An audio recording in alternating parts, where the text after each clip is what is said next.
Kaixo guztioi, jarraitzen dugu gasen hasten ariketekin, kasu honetan 5. egingo dugu, eta hurrengo esaten digu. Ontzi batean, 3,2 gramo oxigeno ditugula. Eta oxigeno kantitate honek, volumen jakin batean, egiten duela 500 mm merkuriotako presioa. Esaten digute, temperatura eta volumen konstantean, hau da, hau aldatu gabe, sartzen ditugula hidrogeno gasaren 4,2 gramo. Eta galdera da, bi gas hauek, hau da, gasen nahaste honek, zenbateko presio totala egingo duen bukaeran. Bale, zer da hemen jarri duana? Egin dudana da esatea problema honen berdin-berdina dela. Imaginat, bukaeran ze izango dugu oxigeno eta hidrogeno, ezta? Eman diguten masekin. Honen barruan, volumena izango da hasieraren berdina, temperatura hasieraren berdina, eta guk dakiguna da temperatura eta volumen jakin horretan oxigenoak egingo duen presioa izango dira 500 mm. Hasieran hidrogenoa zegoenean, presio hori zen guztizko presioa. Baina orain biak dauzkagunean, oxigenoak egiten zuen presioa izango da orain oxigenoaren presio partziala. Hau da, oxigenoak egoera honetan egiten zuen presioa eta gero hidrogeno sartzerakoan berdin-berdina izango da. Ez da oxigenoari berdin zaio hidrogenoa dagoen edo ez. Egingo duen presioa berdina izango da, temperatura eta volumena eta baitare mol kopurua berdina delako. Hidrogenoa sartzerakoan argi dago hidrogenoak baitare bere presioa egingo duela, eta bi horien arteko batuketa, hau da presio totala, ez dela izango hasieraren berdina. Hau bakarrik gertatuko zen hidrogenoaren presioa nulo izango balitz, eta masa daukagun bitartean hori ez da gertatuko. Bale. Orduan, orain zer da lortu behar duguna? Presio totala. Aurreko ariketetan askotan ematen ziguten presio totala eta presio partziala lortu behar genuen, eta horretarako adierazpen hau erabiltzen genuen.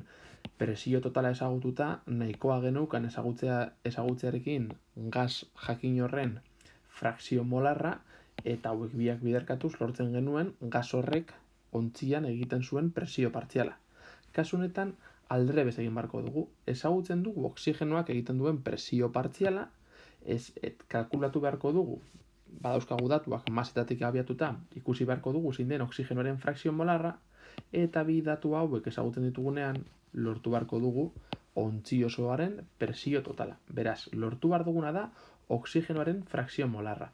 Frakzio molarra kalkulatzeko behar dugu bai oxigenoaren molak, bai ontzi osoan dauden molak. Horretarako oxigenoaren eta hidrogenoaren molak kalkulatuko ditugu haien masa eta masa molarretatik abiatuta. Beraz jakin behar dugu gas bakoitzaren zenbat mol dauden. Horretarako erabiltzen dugu hurrengo adierazpena. Molak ezagutzen badugu gas bakoitzaren masa zenbatekoa den laginaren masa, eta zatitzen badugu gas horren masa molarrarekin kalkulatu dugu mol kopurua. Horretarako taula periodikoan begiratu dezakezu edo batzuetan ariketak ematen dudatu bezala, oxigenoaren masa molarra direla 16 gramo zatimol eta hidrogenoarena gramo bat zatimol.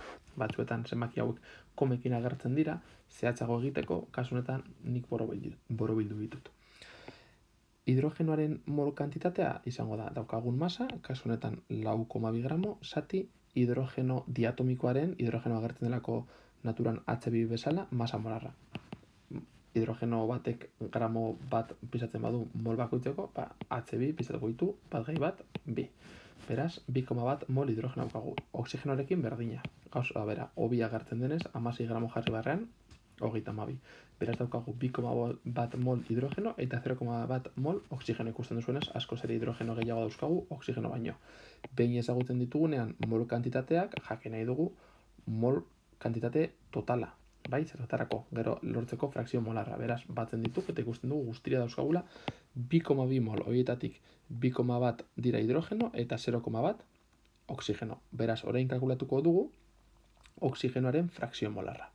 Beraz, oxigenoaren frakzio molarra izango da oxigenoaren mol kantitatea 0,1, oraintxe bertan kalkulatu duguna, zati mol kantitate totala, 2,2, oraintxe bertan baitere kalkulatu duguna. Kalkulatzen dugu eta ikusten dugu oxigenoaren frakzio molarra oso txikia dela, ez da 0,1, 2,2tik zenbaki oso txikia delako.